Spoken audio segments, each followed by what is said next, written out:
अस्सलाम वालेकुम दोस्तों। उम्मीद करता हूँ आप सब लोग खैरियत से होंगे। दोस्तों, आपने थंबनेल देखा होगा, बहुत एक इम्पॉर्टेंट वीडियो जो आपसे शेयर करनी है। ये समझें कि पूरा मेरा जितना भी सफ़र है उसके बारे में ये वीडियो है, पूरा कंप्लीट। शायद थोड़ी सी लॉन्ग वीडियो हो जाए, लेकिन प्लीज़ इसको देखिएगा कंप्लीट। आप लोगों को, जो लोग आने वाले हैं, जो ऑलरेडी हैं, मोटिवेशन के लिए ये वीडियो मैं बना रहा हूँ कि ताकि उन लोगों को मोटिवेशन मिल सके और वो अपने मकसद में और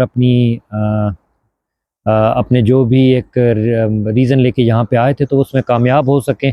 उनको थोड़ी सी मोटिवेशन मिल सके, उनको हिम्मत मिल सके, ताकि वो भी अपनी मंजिल तक आराम से पहुँच सके। तो ये मोटिवेशनल वीडियो है, मेरी एक स्टोरी है कंप्लीट, जो इस वीडियो में मैं आपसे शेयर करूँगा।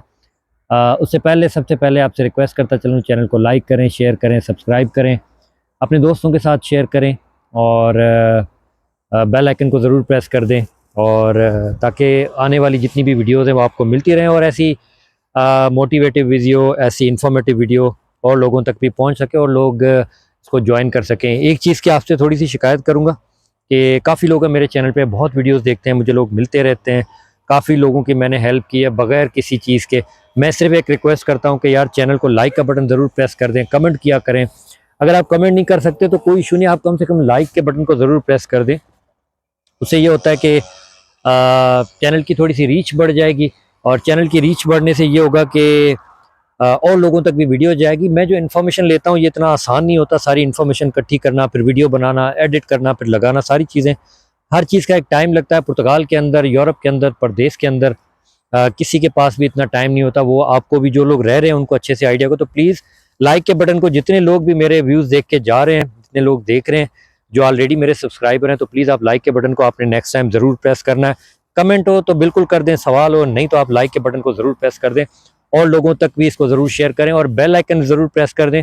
बहुत कम लोग हैं, 10% लोग हैं जो बेल आइकन को प्रेस करते हैं, बाकी तो करते ही नहीं है। तो प्लीज़ इसको ज़रूर, बेल आइकन को भी प्रेस कर दिया करें। अब आते हैं जी स्टोरी की तरफ। देखिए, मैं हमेशा से बाहर जाने का एक मेरा प्रोग्राम था, प्लान था। काफ़ी लोग मेरी फैमिली से भी बाहर थे, यूएस में हैं, कुछ और कंट्रीज़ के अंदर हैं, तो काफ़ी लोग बाहर थे। मेरा ख़ुद का एक प्लान था कि मैंने निकलना है, लेकिन इतना अफोर्ड नहीं था, इतनी चीज़ें होती नहीं थी, तो बाहर निकलने का जो है वो कभी ख़्याल तो था, कोशिश थी, लेकिन कभी निकल नहीं पाए। खैर, फिर जैसे तैसे करके एक दफ़ा सऊदी अरब का वर्क परमिट लगा था, लेकिन मैं वहाँ गया। वहाँ पे भी रहना मुश्किल हो गया मेरे लिए, मतलब बस कुछ ऐसी वजह थी जिसकी वजह से मैं वहाँ पे रह नहीं पाया। कुछ महीने वहाँ पे काम किया, जिद्दा एयरपोर्ट पे काम किया, बाकी चीज़ों पे काम किया, बहुत ज़बरदस्त कंपनी में और अच्छे तरीके से वहाँ पे जो है वो एक मेरी फ़ील्ड के अंदर मैंने काम मिला था, मैंने किया था। उसके बाद मैं फिर उससे वहाँ से वापस आ गया था। उसके बाद फिर अपनी जॉब लगी थी पाकिस्तान के अंदर, अपनी कंट्रीज़ के अपनी बहुत अच्छी जॉब लगी थी, कमीशन क्लियर किए, बाकी चीज़ें की और बहुत कुछ किया। खैर, वो सारी लंबी कहानी है और वो कभी किसी दिन और। उसके बाद जी वीज़ा अप्लाई किया, लेकिन कोविड आ गया तो फिर वीज़ा अप्लाई नहीं हो सका। फिर जैसे कोविड ख़त्म हुआ 2021 में पहला वीज़ा अप्लाई किया, और फ्रेश पासपोर्ट था बिल्कुल। उससे पहले वाला पासपोर्ट पुराना था, उस पे सऊदी अरब का वही वर्क परमिट लगा हुआ था। लेकिन उसके बाद फिर 2021 में फ्रेश पासपोर्ट, नए पासपोर्ट पे अपनी पूरी फ़ाइल बनाई, 1 डेढ़ साल पूरी अपनी रिसर्च की, फिर जाके चीज़ें समझ में आई। फिर अपना वीज़ा अप्लाई किया, ट्रैवल एजेंसी के थ्रू किया था पहला वीज़ा, क्योंकि कोई रिस्क नहीं लेना था। खैर, फिर वो वीज़ा लगा, और एम्बेसी से वापसी आते हुए मेरी गाड़ी का एक्सीडेंट हो गया था, जिसके अंदर मेरी वाइफ़ की डेथ हो गई थी उसमें। ये चीज़ शायद मैंने पहले नहीं बताई इस चैनल पे, इस वीडियो पे। और मैं भी बहुत ज़्यादा, मुझे भी ज़ख्म आए थे, मेरी टांग टूट गई थी, हेड इंजरी, तो बहुत सी चीज़ें वहाँ पे हुई थी। बेड रेस्ट था मैं 6 मंथ, 8 मंथ से 8 मंथ। सबको लगा था कि अब शायद ये कुछ भी नहीं कर पाएगा, अब ये कहीं पे भी नहीं निकल पाएगा और इसके लिए कुछ नहीं होना अब आगे। खैर, फिर ऊपर वाले ने हिम्मत दी, अल्लाह ने हिम्मत दी और रिकवरी की, ऑपरेट कराया, सारी चीज़ें की, हॉस्पिटल वो चक्कर, वो सारी चीज़ें सब हुआ, सब कुछ हुआ। उसके बाद फिर मैंने कहा रहना नहीं है, जाना है। वाइफ़ का भी एक ड्रीम था, हमारा ड्रीम था, एक साथ था, तो मैंने कहा जाना है। वो वीज़ा मेरा ख़त्म हो गया, लेकिन मैंने एम्बेसी से कॉन्टैक्ट किया था कि मेरा ये इशू हो गया, मैं नहीं आ सकता, इसको आप एक्सटेंड करें। तो उन्होंने कहा हम एक्सटेंड नहीं करते, विज़िट वीज़ा एक्सटेंड नहीं होगा, आप नेक्स्ट टाइम फिर अप्लाई कीजिएगा। खैर, फिर दोबारा अप्लाई किया, और 2022 में अप्लाई किया तो 2022 में दोबारा वीज़ा मिल गया। वो वीज़ा लेके मैं यहाँ पे आया, और मैं पुर्तगाल के अंदर आया। सिंत्रा के साइड मेरी होटल थी, पहली दफ़ा आया था, कुछ पता ही नहीं था, कुछ चीज़ों का कोई आइडिया ही नहीं था। खैर फिर 10-12 दिन में 15 दिन यहाँ पे रहा था, लेकिन फिर कुछ ऐसी इमरजेंसी, कुछ ऐसी वजूहत हुई कि मुझे फिर जाना पड़ गया और मैं दोबारा यहाँ पे रह नहीं पाया और 2022 के अंदर मैं अपनी फाइल लॉक अपने सिस्टम कर नहीं पाया यहाँ पे। खैर हर चीज़ में कोई बेहतरी होती है, ऊपर वाले की तरफ से कोई ना कोई आसानी होती है। तो फिर मैं वापस चला गया था। फिर सबने कहा अब इसने जाना नहीं है, इसने रहना नहीं है, इसने करना नहीं है और होगा भी नहीं, और इतने हालात भी नहीं थे। तीसरा वीज़ा जो था वो 2023 में मैंने फिर दोबारा अप्लाई किया, फिर कोशिश की, फिर अप्लाई किया।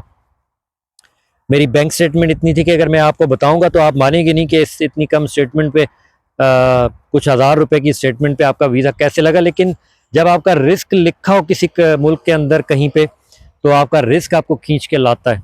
खैर फिर 2023 में दोबारा वीज़ा लगा और मैं अपने वीज़ा पे आया, और मैंने आते ही यहाँ पे कुछ ऐसे दोस्त थे जिनसे काफ़ी टाइम से, काफ़ी सालों से सोशल मीडिया के थ्रू, यूट्यूब के थ्रू, यूट्यूबर ही कह लें उनको, उनके थ्रू एक सिस्टम बना था। बड़ा बहुत प्यारा लिंक था, बहुत भरोसा था, सारी चीज़ें थी। लेकिन यहाँ हर कोई एजेंट है, यहाँ हर कोई अपने अपने तरीके से लूटता है, अपने अपने तरीके से चीज़ें करता है। लेकिन खैर थोड़ा बहुत लूटा गया, थोड़ा बहुत बातें सुनाई गई, कभी रियल चीज़ तो बताई नहीं गई उन लोगों की तरफ से, उन दोस्तों की तरफ से। खैर उनके लिए अल्लाह आसानी करे, वो जाने, उनका काम जाने, उनकी नीयत जाने। और फिर तब मैंने इरादा किया था कि मैं अपना चैनल बनाऊंगा और ज़रूर लोगों तक जो है वो अपनी रियल इंफॉर्मेशन, रियल स्टोरी, सारी चीज़ें, अपने जेन्युइन एक्सपीरियंस लोगों तक पहुंचाऊंगा। अच्छे लोग भी मिले, बहुत अच्छे लोग भी ऐसे मिले, ऐसे लोग मिले जो बहुत अच्छे थे, जिनसे कोई वास्ता ताल्लुक नहीं था, लेकिन आज तक वो मेरी हेल्प करते हैं। और सीनियर हैं सारे, जूनियर हैं सारे, लेकिन मतलब बहुत प्यारे लोग भी मिले। अल्लाह ताला उनके लिए बहुत आसानी करे, उनके लिए मैं बहुत सारी दुआएं हमेशा करता हूँ। खैर फिर फाइल लॉक हुई जैसे तैसे करके, अक्टूबर 2023 के अंदर मेरी फाइल लॉक हुई, वो सारा सिस्टम बना, सारी चीज़ें हुई। उसके बाद वेट करता रहा जॉब के लिए, कोशिश करता रहा, जॉब नहीं मिली। फिर 4-5-6 महीने, 6-7 महीने के बाद एक जॉब मिली, तो वो कंटिन्यू की। ग्लोवो का आईडी अप्लाई की तो वो नहीं खुल रही थी। 6 महीने में ग्लोवो की आईडी जाके खुली है। एक टाइम भूखा रहना, एक टाइम खाना खाना, एक टाइम नहीं खाना, अपना ख्याल करना, मतलब बहुत मुश्किल हालात गुजरे। मैं बता नहीं सकता आपको किस तरह के हालात वो गुजरे थे और किस तरह का वो सिस्टम गुजरा था। खैर वो पास आउट हुआ। उसके बाद फिर 2024 आ गया। 2024 में कुछ चीज़ें हुई और वो चीज़ें जो है वो भी डिस्कस करने वाली हैं आपसे।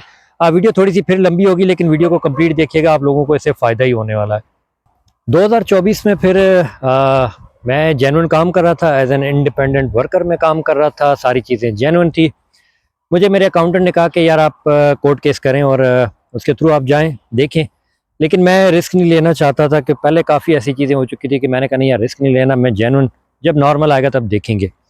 खैर फिर मेरे एक बहुत करीबी दोस्त हैं, उन्होंने कोर्ट केस दिया और डर डर के दिया, और उनका जो है वो अप्रूव हुआ। फिर अगस्त में हम लोगों ने उनका दिया, वो अप्रूव हुआ। अगस्त सितंबर में फिर उनका अप्रूवल आया, और अक्टूबर में उनकी डेट आई, और नवंबर में उनका कार्ड भी मिल गया। तो मुझे फिर बड़ा वो हुआ कि मैंने कहा यार मैंने भी अपना केस फिर देना है, मैं क्यों फिर बिला वजह इतना टाइम लगा रहा हूँ, कर रहा हूँ। मैं जेन्युइन यहाँ पे रहा हूँ, मुझे पुर्तगीज़ आती है, मैंने A1 A2 लैंग्वेज कोर्स भी किया हुआ है, और बाकी चीज़ें भी आई है। मैंने जेन्युइन अपना सारा सिस्टम बनाया है। तो मैं तो एक दिन भी लिस्बन से भी कभी बाहर नहीं गया। तो मैं अपना केस ट्राई करता हूँ, मुझे टाइम भी काफ़ी हो गया है। अक्टूबर के अंदर मैंने अपने लॉयर को, अपने अकाउंटेंट को कहा कि यार आप दे दें मेरा केस। ठीक है, मैं लॉयर को ना जानता हूँ, ना मिला हूँ, ना कभी, सारा उसने ये प्रोसेस किया। तो फिर उसने वो केस मेरा दे दिया। अच्छा, केस देने का था कि अक्टूबर में हम लोगों ने केस दिया है, और नवंबर में जो है नॉर्मल की बायोमेट्रिक की डेटें आ गई। अब मैंने उससे पूछा क्या करना चाहिए, उसने कहा लॉयर कहती है कि वेट करें, आप नहीं जाएं, और ना फीस पे करें ना कुछ करें। मैंने कहा यार इस तरह फिर नया पंगा पड़ जाएगा और रिस्क है बहुत बड़ा। लेकिन बाकी लोगों से मशवरा किया, सबने कहा कि नहीं आप अपनी अपॉइंटमेंट का ज़रूर करें, आप अपनी पेमेंट करें और अपनी नॉर्मल वाली अपॉइंटमेंट में जाएं। बाद की अपॉइंटमेंट की बाद में देखें, जो पहले मिल रही है उसको आप पहले अवेल करें। कल को हो सकता है ये इशू ना आ जाए कि कोर्ट आपको कहे कि भाई आपको तो अपॉइंटमेंट मिली थी, आप गए क्यों नहीं उस पर। खैर फिर मैंने जैसे नवंबर में पेमेंट की, 3 दिन के बाद अप्रूवल आ गई। 10 दिन के बाद की मुझे गांधी सेंटर में जो बायोमेट्रिक की डेट मिल गई, नवंबर के एंड की। मेरे डॉक्यूमेंट सारे रेडी थे, क्योंकि मेरी हर चीज़ वैसे कंप्लीट थी, मैंने पीसीसी अपनी बनवा ली थी, सारी चीज़ें हो गई थी, मुझे पता था। और हर चीज़ कंप्लीट होके, कंप्लीट जेन्युइन मैं अपना सारा सिस्टम लेके गांधी सेंटर में मैंने अपने बायोमेट्रिक दिए। अच्छा, गांधी सेंटर में मैंने बायोमेट्रिक दिए ही थे कि मेरा जो है कोर्ट वाला अप्रूवल भी आ गया, और दिसंबर के अंदर को मतलब वो बस दिसंबर स्टार्ट हुआ तो मेरा कोर्ट का अप्रूवल आ गया, और मुझे जनवरी की डेट मिल गई ब्रागा के अंदर अपने कोर्ट केस के थ्रू। तो मेरे वकील ने स्पेशली मुझे मैसेज करवाया कि भाई आपने ये अपॉइंटमेंट मिस नहीं करनी है, कोर्ट की आपने किसी सूरत मिस नहीं करनी है, चाहे आपके पहले हुए नहीं हुए, फीस लगे दोबारा लगे कुछ भी हो, आपने इसको देना है और अटेंड करना है। मैंने कहा ठीक है, मैंने अटेंड करना है, और कोर्ट में कार्ड भी जल्दी आता है। मेरे वकील ने पहले ही मुझे कह दिया था अक्टूबर में ही कि गांधी सेंटर के कार्ड बहुत लेट आने हैं, 6 महीने 8 महीने लग जाने हैं और बहुत टाइम, लेकिन मुझे तब यकीन नहीं था। मैंने कहा नहीं, इस तरह नहीं होता, जल्दी हो रहा है तो शायद जल्दी आ जाए लोगों के कार्ड, लेकिन अब देख रहा हूँ कि वो बिल्कुल सही बोल रही थी और ऐसे ही हुआ। मेरी फिर कोर्ट की अपॉइंटमेंट थी ब्रागा के अंदर, और मैं ब्रागा में गया, मेरे सारे डॉक्यूमेंट वही सेम थे। मैंने जस्ट अपना पीसीसी नया एक कराया, क्योंकि मेरा पीसीसी 15-20 दिन ऊपर हो गया था 3 महीने से, तो मैंने रिस्क नहीं लिया और मैंने अपना पीसीसी नया जाके वो रेडी किया, और 10 दिन में मेरा पीसीसी बन के आ गया। वो पीसीसी मैंने रेडी किया और फिर मैंने जाके ब्रागा में अपनी अपॉइंटमेंट दी।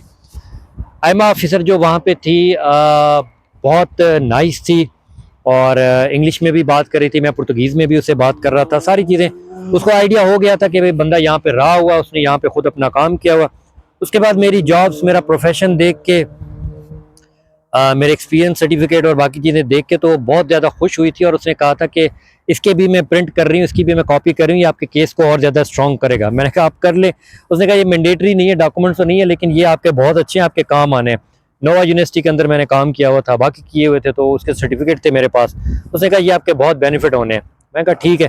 अच्छा, उसने कोई फालता कोई नहीं मुझे वो पेपर दे दिया तस्वीर वाला, उसने कहा वेट करें। मैंने ये भी नहीं पूछा कि कार्ड कितने दिन में आना है, मैं वेट करता रहा।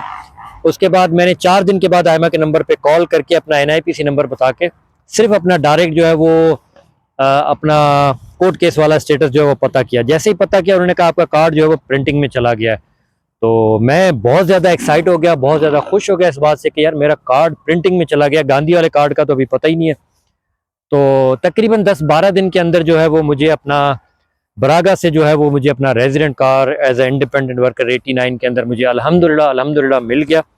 मैं बहुत खुश हूँ। इसी दिन के लिए हम सब लोग इंतज़ार करते हैं, इसी दिन के लिए वेट करते हैं। यहाँ पे 1.5 साल 2 साल का टाइम लगाते हैं, रातें गुजारते हैं, जागते हैं, भूखे सोते हैं, घर वालों को याद करते हैं। एक ऐसी लाइफ होती है जो हम अल्हम्दुलिल्लाह बहुत अच्छी और प्यारी एक लाइफ होती है जो हम छोड़ के आते हैं प्रदेश में, फैमिली को छोड़ के आते हैं और स्ट्रेस होते हैं।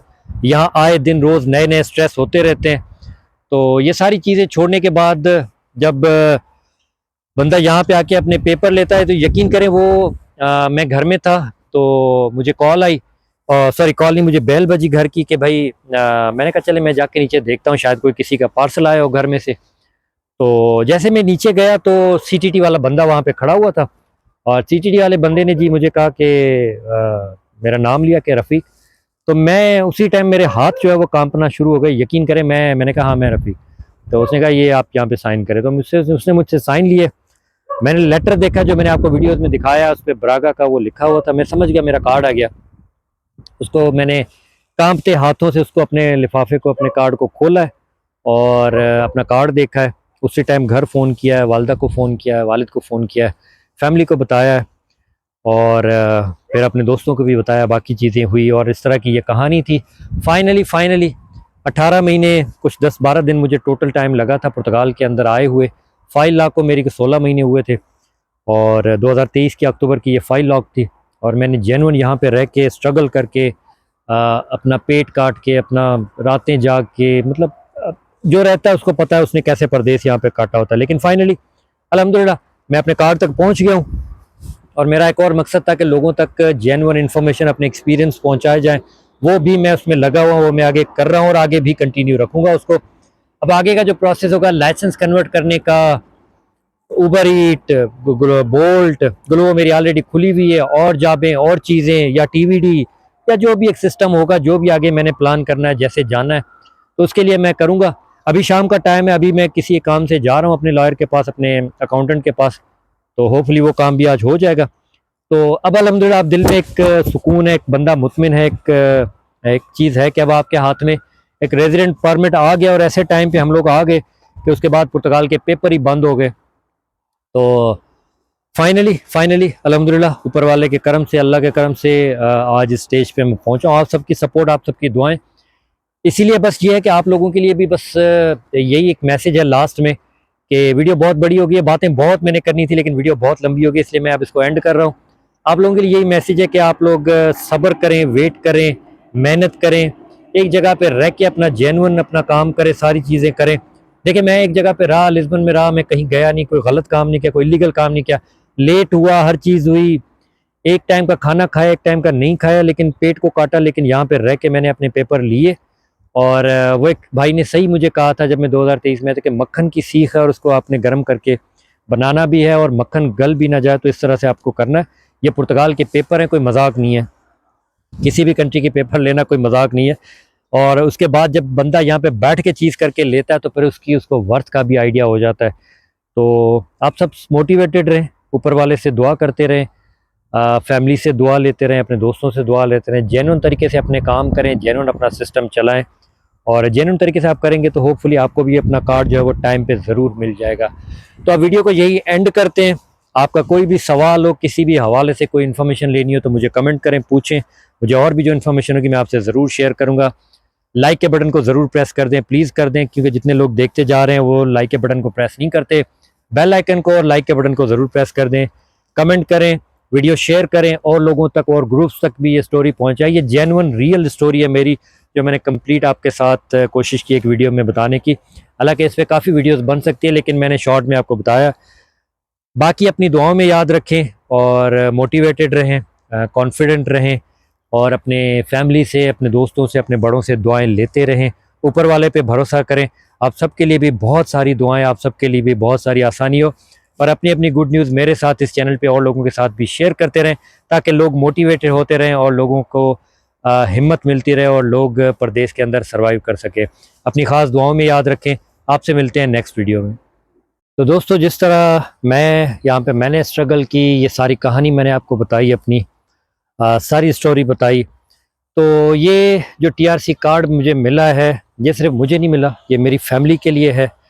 मेरी वाइफ, जो हमारा एक ख्वाब था यहाँ पे आने का, तो एक हमारा ड्रीम था जो हमने साथ मिल के देखा था, वो चीज़ ने भी मुझे मोटिवेट किया था कि मैं अपना ये यहाँ पे रेजिडेंट कार्ड लूँ। आसान नहीं था, बहुत मुश्किल टाइम ये गुजरा है मेरे लिए, शायद ज़िंदगी का सबसे मुश्किल टाइमों से एक, सबसे मुश्किल टाइम तो इससे भी मुश्किल गुजरे, लेकिन कि उस टाइम ने शायद इसी टाइम के लिए इतना स्ट्रॉन्ग किया था मुझे कि मैं स्ट्रॉन्ग हो सकूं और चीज़ों को हैंडल कर सकूं, वरना शायद पहले मैं नहीं कर पाता चीज़ों को हैंडल। तो ये अपनी वाइफ के लिए एक हमारा ख्वाब था, तो फाइनली वो ड्रीम कंप्लीट हुआ। मेरी फैमिली के लिए, मेरी मदर, मेरे ब्रदर, मेरी सिस्टर और मेरी भाभी हैं, 2 छोटी सी उनकी बेटियां हैं, अनाबिया, हादिया, ये तुम लोगों के लिए और आगे वाली इंशाल्लाह नस्लों के लिए और बाकी चीज़ों के लिए। ये रेजिडेंट कार्ड, ये PR, ये अपना पासपोर्ट, ये सारी चीज़ें ये तुम लोगों के लिए ही बेनिफिट करनी है, और इंशाल्लाह इससे आगे वाले लोगों को, जो पीछे हमारी फैमिलीज़ हैं, उनके लिए भी बहुत आसानी होगी। तो ये एक ड्रीम था, एक फैमिली ड्रीम था। ये सिर्फ मेरी स्ट्रगल नहीं है, मेरी पूरी फैमिली की इसमें स्ट्रगल है। मेरी मदर की बहुत इसमें दुआएं, मेरे फादर की, अम्मी अबू की बहुत सारी दुआएं हैं इसमें, मेरी बहन, भाई, भाभी, कोई कम नहीं है। हर किसी ने अपनी तरफ से जितना हो सका हेल्प की, दुआएं की, सपोर्ट की, एक एक दिन गुजारने में, एक एक दिन, एक एक रात गुजारने में, और उनकी सपोर्ट से ही मैं इस जगह पर और इस मंजिल पर पहुंचा हूं। तो आप सबका भी बहुत शुक्रिया। मुझे शुक्रिया करना नहीं चाहिए, मेरी फैमिली है, लेकिन मेरा दिल कर रहा है मैं आपका सबका भी शुक्रिया करूं। तो आप सबका भी शुक्रिया, और बाकी जितने लोगों ने इसमें मुझे सपोर्ट किया, मेरे दोस्त, बाकी जितने भी लोग हैं, तो आप सबका भी बहुत शुक्रिया। और ऐसे ही इंशाल्लाह उम्मीद है कि आगे भी आप सब लोग मुझे सपोर्ट करेंगे और ऐसे इस सफ़र को बढ़ाते जाएंगे और लोगों तक ये जेन्युइन इन्फॉर्मेशन भी पहुंचाते जाएंगे, और लोगों तक भी ये सारी वीडियो, सारी इन्फॉर्मेशन जाएंगी ताकि लोग इसको देख के और मोटिवेट हों, और लोगों को अपना TRC कार्ड लेने तक के लिए आसानी हो, और लोगों के लिए एक हिम्मत बढ़े। तो ये थी सारी मेरी स्टोरी जो मैंने इस वीडियो में आपसे शेयर की है।